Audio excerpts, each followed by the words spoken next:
the first step is always the hardest. And like anything in life, it's that first date, it's that first job, it's that first interview. The first step into real estate is always the hardest. I like to say you make your money on the buy. If you buy the right property at the right price, you've won. Everything else is just following through. And that's, if you make that first step wrong, there's not much you can do to recover from that. Real estate is always a cycle. Numbers make me comfortable.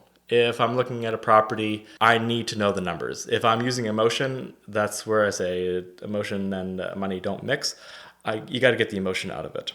If the numbers make sense, then it's a lot easier and comfortable to make your decision. Today, I am not talking to a realtor who wants to invest in real estate. I am talking to someone who learned the game, renovating, flipping, and risking his own money first. Welcome to the show. Oh, thank you very much. How are you? Pleasure to be here. This conversation is very important because I like to know what was the first real estate decision that scared you. That scared me. Yes. The first step is always the hardest. Our first property was terrible by any means. It had a septic tank that had collapsed. The water wasn't working on it. And anytime I meet people, it's the first step is always the hardest. And like anything in life, it's that first date, it's that first job, it's that first interview. The first step into real estate is always the hardest, especially when you have a lot of money on the line. Money and emotions generally don't mix well. That's a theme that continues to carry on. Regardless how much money you have, emotions can help destroy that. So the first step is really just the hardest. And going into something where you're not quite sure what you're doing, you're kind of faking it until you make it, that's really the kind of scary part. Once you're in it, it's a little bit easier. Mostly you're too focused on the problems than you are have time to worry. So you're actually worried about doing stuff as opposed to just worrying about what could happen.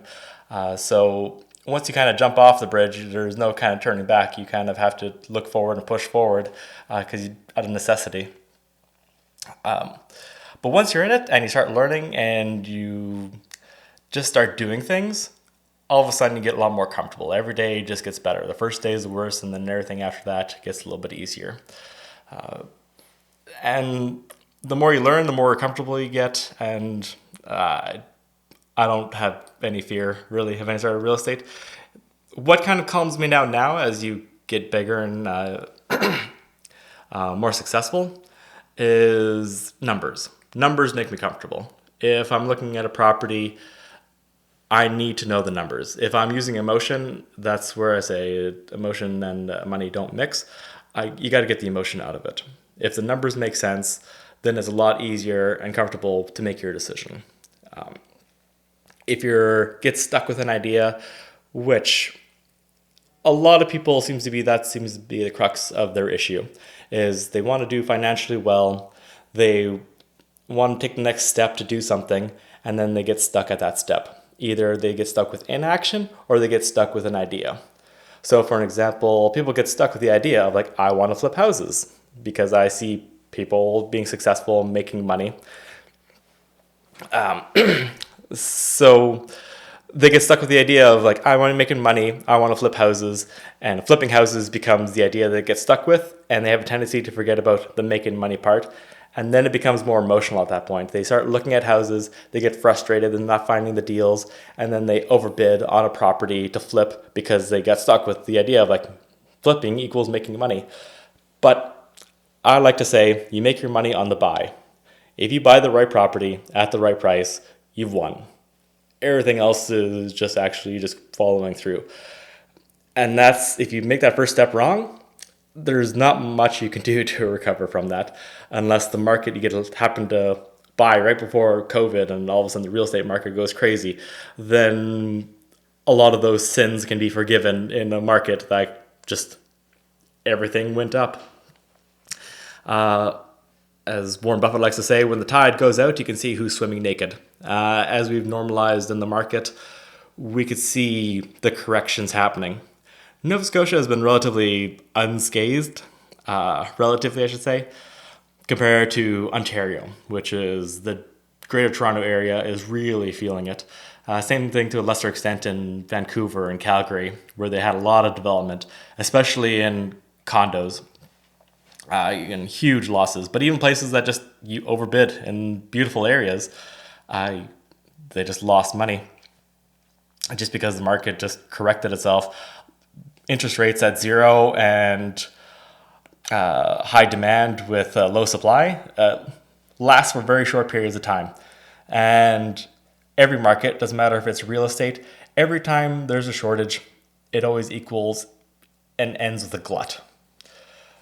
Same thing with producing goods as it does with condos. And condos is the best example. They're my least favorite investment. They're in a hot market. They're the last ones to go up and the first ones to go down. They are my canary in the coal mine for investing. Same thing with like outskirt areas. So for HRM, when we're looking during COVID, the explosion of demand pushed people outside the main city, outside the core. It's kind of like a body. You have, when you're super hot, your extremities, your hands, your feet are sweaty and hot. When things get cold, your limbs go cold and everything kind of recedes back to the core. Halifax and like Dartmouth are that core. And then during the hot times, it was things as far as past Lawrencetown, past Tantallon, plus Enfield. All those all of a sudden became hot areas where normally they were properties were sitting for 90 days on average, which was just normal market for them. And then all of a sudden it just turned into bidding wars and everything was closing within 30 days. Things have normalized again, which is good. I mean, you don't want a hot market to last too long. You don't want... The higher it rises, the higher it crashes. And Toronto is finding that out now. They rose a lot more than a lot of our parts of the area and part of the world. And now they're crashing more than the rest of Canada and the world. The same thing can happen in Nova Scotia. The real estate is always a cycle. We never had the booms here, or we never had the bust here, I should say, because we've never really had the development boom. We're kind of having a bit of a development boom right now with condos and things like that. We've got a lot of units coming online. And the demographics have shifted over the decades because it used to be single-family homes was the primary builder of choice. That's where people wanted to live. That has shifted over the decades. Whether out of convenience or necessity, about 70% of people for making their next purchase are looking at condos. And when it comes to development permits, about 80% of the units being developed are condos. And it's not like people don't want houses. There is brand new houses out there, and there are developments for places that, like within the HRM, they're developing the houses. It's just people can't afford them. When you're trying to buy a single family house, but it's $900,000, that is not realistic for your average family in Nova Scotia. But that's basically what the developers are limited to build by. It's contracting is expensive. Materials were expensive, and they're feeling a bit of the delayed effect of all the expensive materials from COVID because when they started developing those properties, they were spending a lot of money on the materials, on labor, and their costs are fixed. And it's really hard to bring that cost back down once it kind of goes up. So what's profitable for developers today is condos, which is why the majority of construction is condos, even exceeding what the demand is.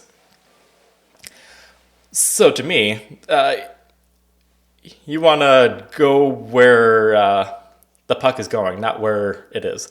If condos are being overdeveloped, even past demand, that is where I'm personally not going into from an investment perspective. Everybody's situation is different. Condos might make sense. I used to own a condo in Edmonton. I loved it because it's just greatly convenient, especially on your job. From my perspective of what I'm looking for investing, I'm not looking at condos. I'm also not looking at cash flow because I'm not looking at buying properties to rent out. That's just not what I'm looking for. If I saw something that was very lucrative in that regard, I might reconsider it because I don't want to get stuck with my own ideas of what I want to invest in. My goal is building financial wealth. And for me, that is where I try to stick to things where I can add value. And I think that's where most people need to see if they're investing in real estate, where do they add value? Is it they're willing to do that sweat equity, like buy a home, take that first step, fix it. It's never been easier. YouTube has everything. The products have never been easier.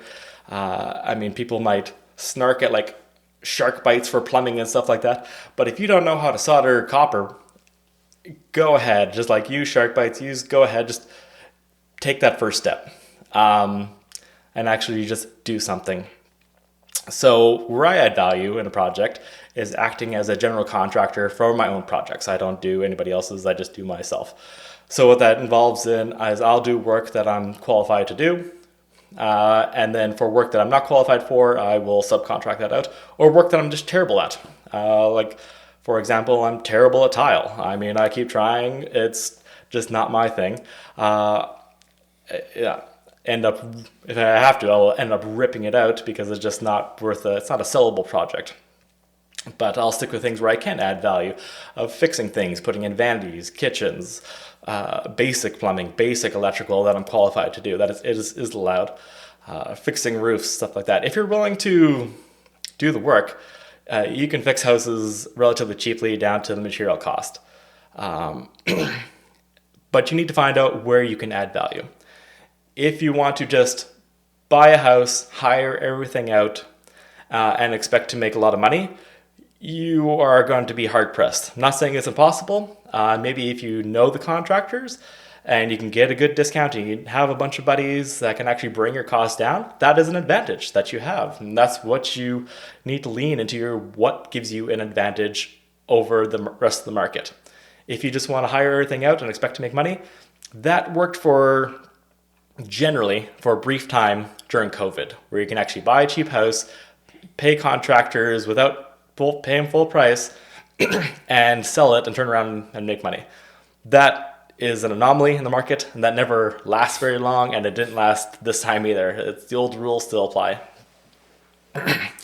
So, sorry, break.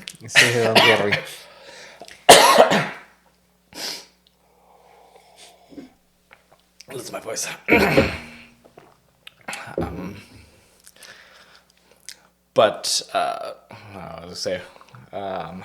What I was understanding is that you have a long experience, a big experience investing in properties.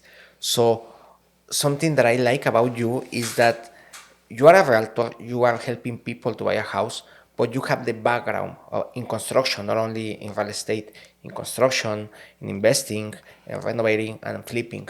In that scenario, what does that background change the way you evaluate a property? Once you start working on properties, you definitely get a different perspective of how you look at them. Same thing like anybody in their job. If you're in photography like yourself, and then you look at somebody else's photography, you're going to have a totally different perspective of what I'm going to see as just an outsider looking in as a layman.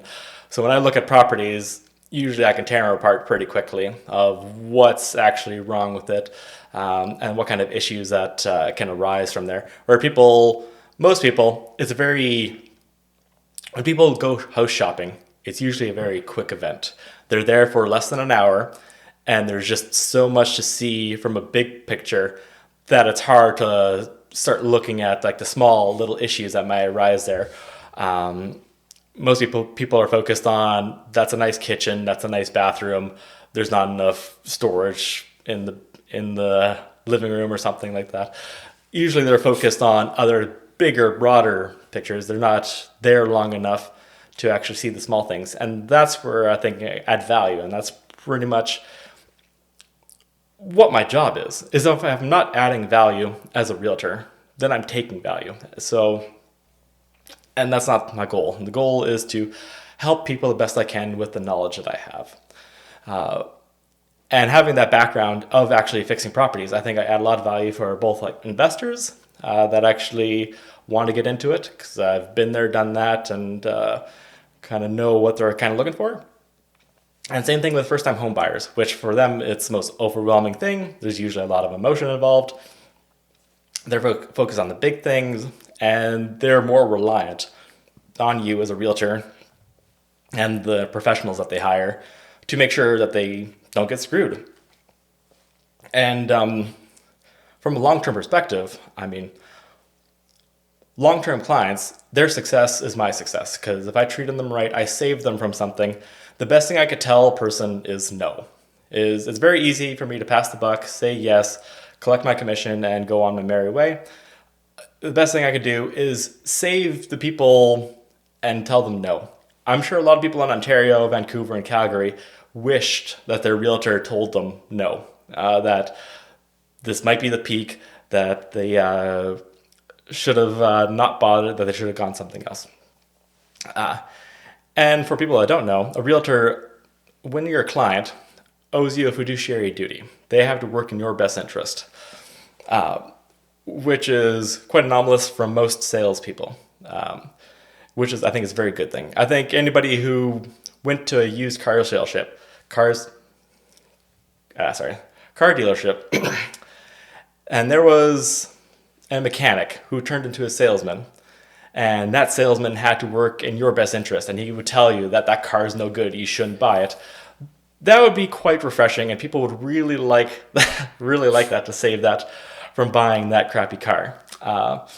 That's not the reality I have, but that's what I'm trying to bring for housing, is I can save people from buying that shoddy house and help in that regard. It's like, yes, there's other professionals like home inspectors that are, that help you with that process, but a home inspector doesn't owe you a fiduciary duty. You're a customer and you'll be treated accordingly. Also, you have your best negotiating power prior to making an offer. A home inspector doesn't come until after offer is accepted. So if I can find something of an issue of a house before you make that offer, you have the most leverage as a buyer. And same thing on the reverse, when it comes to a seller, I can see the house and know what kind of issues are going to arise and save you from the other side of it. So people don't come in and be like, oh yeah, no, your electrical's messed up or your plumbing's messed up. We want to negotiate $10,000 lower. So I need to add value on both sides of the equation, both buyers and sellers. And that is why I enjoy being a realtor. That's why I want to be a realtor, because at the end of the day, it's for helping people. I mean, people need to be motivated for their jobs. Money only goes so far. There is people that just do the job for the money, but at the end of the day, that really doesn't motivate them. They usually get bored. Once they kind of solve that money problem, they usually seek something more. It doesn't matter how much money it is, people eventually kind of reach their limit. There's a reason why Jeff Bezos and J.K. Rowling and billionaires, they buy these expensive yachts thinking like that's what's going to make me happy. They barely use it and then they sell them. And then they find something that actually makes them happy, which is like making a space program, something that gives them more meaning in life. So have a good job that you're passionate about. It has to give you more meaning in life. So helping people has always been what I like to do. And I think I can do that as a realtor, utilizing my strengths as somebody who's renovated, invested, and I can help those people. And my goal for long-term relationships of their success is my success. Because if you buy a good house that appreciates in value and you're growing up your family, you need to size up, then you'll hopefully come back to me and we can do it all over again. Same thing with investors. Their success is usually they don't end up buying one property, they want to buy multiple properties. But if they buy a really shoddy one their first time around, they'll remember me that I just didn't say anything, let them buy this bad property, and they're not going to come back to me, because why would they? I wouldn't blame them. So I think the key is to see where I add value to people, and I think that's what motivates me to help them and try to buy more properties, and it's what brings me joy. That's awesome. And when you are helping your clients to buy a house, with your experience as an investor, what is the first thing you see differently in a house or in a property? It shouldn't be a house. So my first question with any potential clients is what their goals are, what their future plans are, where they're kind of going. So I can kind of help them find the best property that's going to meet their goals. Because just because it's not right for me doesn't mean it's not right for my client. So at the end of the day, that is what the intention is. And do the best job to my abilities. The goal is to meet people's goal and to do the best by them and to make sure that they don't buy a lemon or anything like that, and to make sure that they're going to be happy with it. And when the time comes that they are going to move out of that house, that they're going to be happy that they bought that house in the first place. And they're just having a good experience overall. That's really my job, is to meet their goal as best as possible, protect them on the buying process, and make sure they get the best deal that they can, whether that being a buyer or a seller. I have to protect them from any sort of legal ramifications, and like I said, act in their best interest to the best of my ability. And based on your perspective as an investor, when you are looking at a house for your clients, what kind of renovation or what kind of work you need to evaluate? For example, you can say, I can do this renovation and it will increase the value, or I can do the other one and it will not increase the value, only will be a cosmetic or aesthetic renovation. Does that happen? Oh, 100%. There's renovations that add a lot of value, and there's renovations that actually can statistically provide negative value. Easy negative value one is underground pool. So very expensive. There's only a handful of actual people who actually do it here in HRM. And most people don't want the pool because of the high maintenance issue. So statistically, generally, it brings the value down of a property. So you could spend 80, 100 grand on a pool, and you might have added $50,000 worth of value in that house, give or take. I mean, depending on the house, depending on the circumstances. So you've lost $30,000 just off the cuff of it. Statistically, the best thing that adds value is your front door, funny enough. A very nice, pretty front door just is a smile of the face of the house, and it just makes a good first impression. And then you have your standard bathroom and then kitchen. Once you start, that's where you can add the most value, pretty much. And then obviously things like paint and basic floors and things like that. But you also need to match the area. So if you overbuild, if you have the nicest place on the worst street, it doesn't matter what renovations you do. If you put the nicest door, you've put the nicest kitchens and bathrooms, but the rest of the street is terrible and you're not mismatched, you're not adding the value that you think you're doing. And what happens when somebody is looking for a house and they start looking at realtor.ca and they found 10 houses? Then they visit one and they fall in love. That's very common. Yeah. But in your perspective, what tells you early on that house worth it or not worth it, before the emotions and before the aesthetics get involved? Depends on the person buying the house. Sometimes money is not the issue, and they really just want a house because they want to be in that neighborhood, they're close to their parents, stuff like that. From an investment perspective, like I say, just for myself, numbers bring me comfort. If they're being emotionally involved in a property and the goal is to make money, my job is to do analysis, comparative market analysis on that kind of property, what I foresee costs being. I know the cost because I'm still renovating properties, and I can pretty much give a fairly accurate estimation of what it's going to cost to make it, and a fairly accurate assessment of what it's actually going to sell and what their profits would be. So when emotions get involved, numbers are what gives me calm and gives customers or clients calm, because at the end of the day, it's to reach their goal. And if their goal is to make money, I can quantify that. If you will be able to give some advice to someone who is starting investing, and you could share one mistake you made on your early stage of investor, and that mistake you can see that most of the new investors are likely to repeat, What should be that mistake? Is getting stuck with an idea. So when I was first looking out, I was the idea of like, okay, we're going to cash flow a property while also living in it. So I was looking at duplexes, or places that I can have a basement rental suite. I wasn't focused on purely flipping and looking at properties in that perspective. I was getting stuck with the idea of cash flowing while living in it, kind of trying to having cake and eat it too kind of situation. And that really limited my scope of the properties I was looking at. It wasn't until you start broadening your horizon that we found this other property that was like, oh, this one's perfect. How much money could we probably make? 100,000 on it? Oh, well, that's a lot better than the rental income that we would have got for 5 years on this one property, which makes a lot more sense. So as soon as I opened the doors to broadening the scope, that's when things opened up. Milan, as an investor, I am pretty sure you made a mistake at some point, and probably that mistake is something that the new investors are likely to repeat. Do you have any idea of that? Yes, no, for sure. The biggest mistake I see and have committed myself is you get stuck with the idea of doing something. People think, I want to make money, and they think the way to make money is to flip houses, and then they get stuck with the idea of flipping houses. And opportunities for flipping houses are relatively rare in HRM. For myself, I mean, sometimes it's taken over a year before you find one, and you're bidding on properties. And that's kind of the key thing is you need to start bidding. I mean, you never know what's going to be accepted.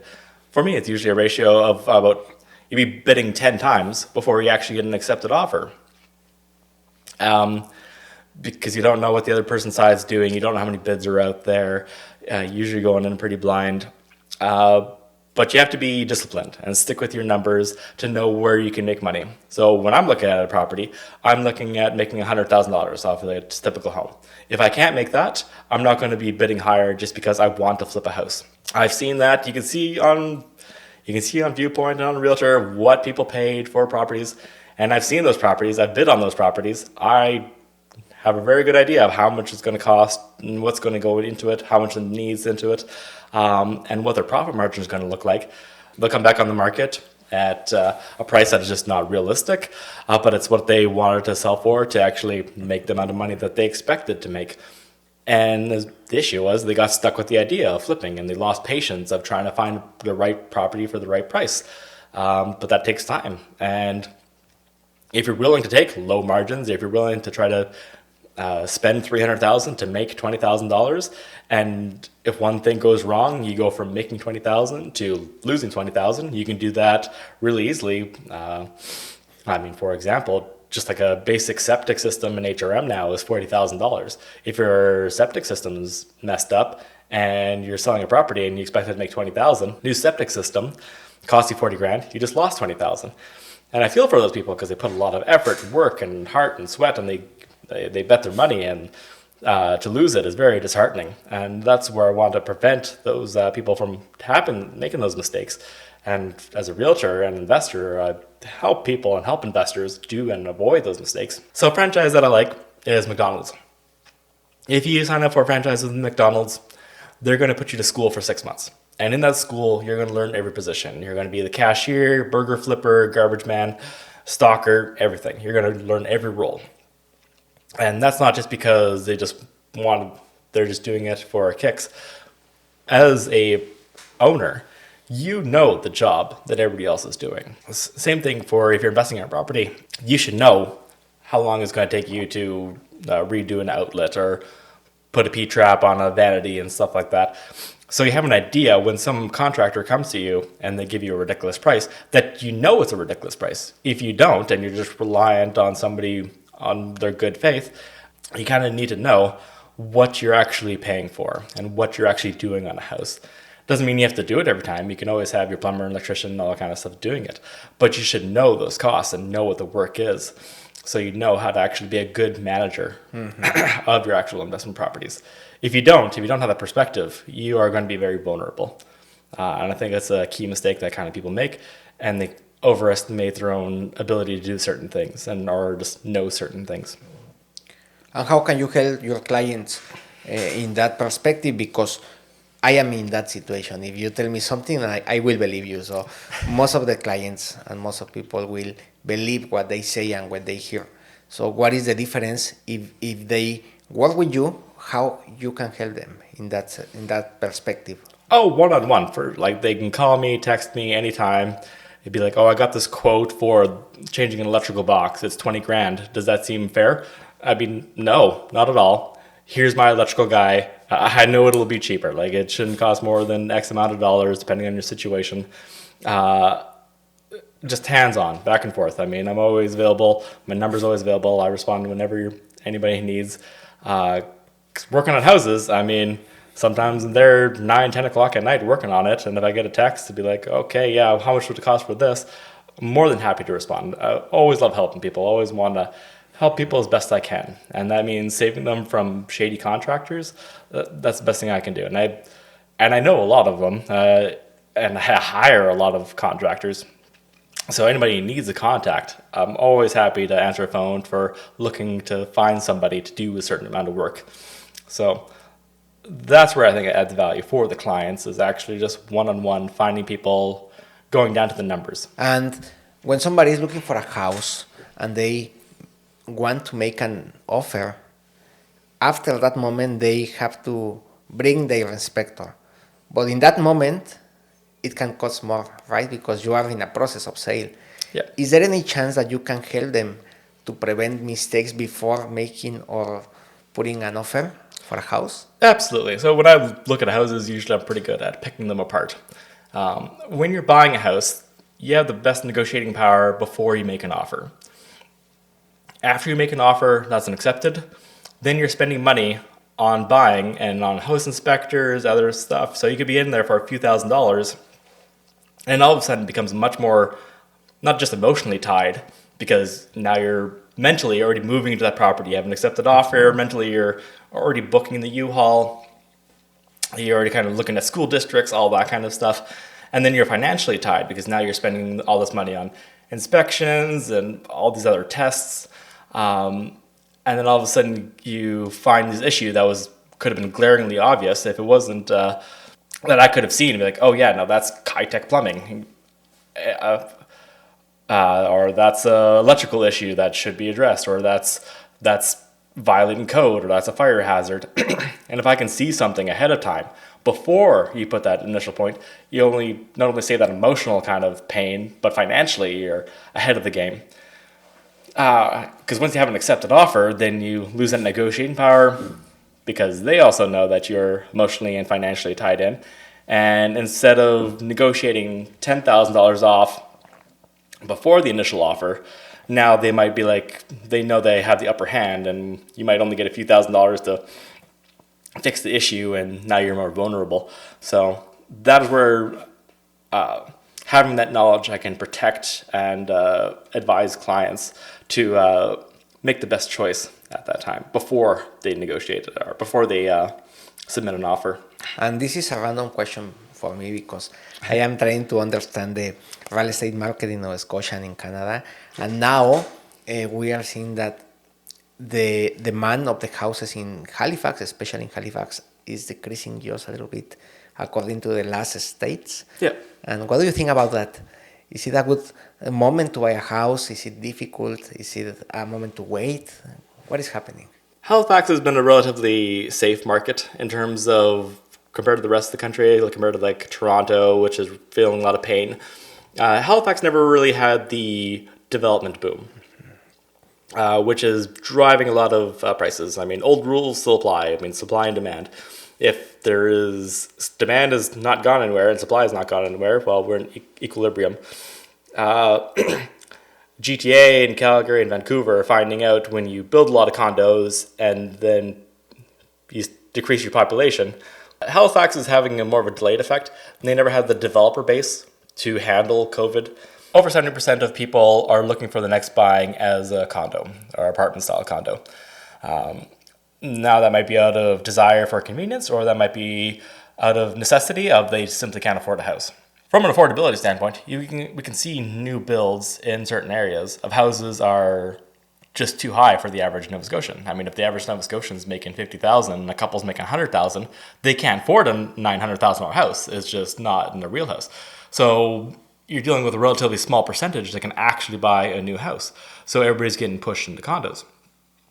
That being said, if 70% are looking at condos, 80% of permits are going towards condos. From a historical investment perspective, condos are the last ones to go up in a boom and the first ones to go down. They are the canary in the coal mine. From my investment perspective, I'm not looking at condos. If they're developing a lot, they're likely rental rates are going to start coming down as there is more vacancy. Right now, we're currently still at low vacancy, relatively. Normally, a healthy rate for vacancy is 5%. We're hovering closer to 2% in HRM, depending on the area. As that normalizes, that's when rental rates usually meet like market demand. Once you start getting vacancy at 7% and above, rental rates just start plummeting as landlords have properties sitting vacant for longer. They get really competitive, or they just simply can't afford having that many empty condos. So we're moving towards a healthy market in the condos. So that means rental rates likely are going to have pressure coming down. Now, I don't have a future ball. Things could change. If all of a sudden Halifax starts booming, population increases, that vacancy can just go plummet back down and rental rates can go back up. As I currently see it today, from an investment perspective, I'm not seeing that evidence there just yet. So what I'm looking for is where I can add value. Because for the most part, I can't add much value in a condo. Unless I'm looking at like a whole building that needs full renovation in a certain area. That's relatively rare, and that's a different ballgame. For buying individual condos to rent out, most of the time there's very little value it can add. Even if I can renovate it, if the rest of the condo building is dilapidated, but you get one nice condo, the rental rate there's going to be rental rate disparity there. The housing crisis is becoming less of an issue as the condos come online. Like I said, vacancies are moving towards a normal rate. The government incentives are helping a bit, but to build a condo building you can't build it in a year. You're looking at a 5-year process. So the decisions 5 years ago, these condos are coming online in the next couple of years. That's what's really going to eat at the numbers for housing and help kind of bring that rental rates down and make things more affordable for everybody. Government incentives help push some levers here and there, but overall the market is relatively self-correcting. The cure for high rental prices is high rental prices, because when rental prices go up, all of a sudden developers show up and start building like crazy. And the cure for low rental prices is low rental prices, because as soon as rental prices drop, people stop building, which usually is the bigger issue. And that's what kind of COVID kind of really exposed, was the lack of development. And despite all this money flowing around, there was more money flowing around in the greater Toronto area. So developers weren't coming to Halifax just because it was more profitable, because it was even more profitable in the GTA. Now we're starting to see a little bit of that reverse, where nobody is building in the GTA. Condos basically ceased and stuff like that. And Halifax is booming, so we're now actually getting a lot more development, and it's actually accelerated. And that's what gives me caution going forward with overdevelopment.